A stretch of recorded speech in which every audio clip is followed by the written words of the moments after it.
In this video, I'm going to teach you how to connect your Exness account with MetaTrader 5. This setup allows you to trade seamlessly using MT5's full charting and execution features. Let's get started. First, go to exness.com and sign into your account using your email and password. Next, head to the details section of your trading account where you can find the server information. Then, go to Settings and look for the server code assigned to your MT5 account. Copy it. After that, open your MetaTrader 5 app on your phone or desktop.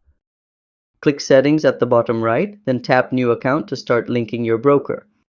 Paste the server code you copied from Exness into the search bar to locate the correct server. Once the Exness server appears, tap it and a login screen will pop up. Enter your Exness login and password, then tap Sign In to finalize the connection. And that's how to connect Exness with MetaTrader 5.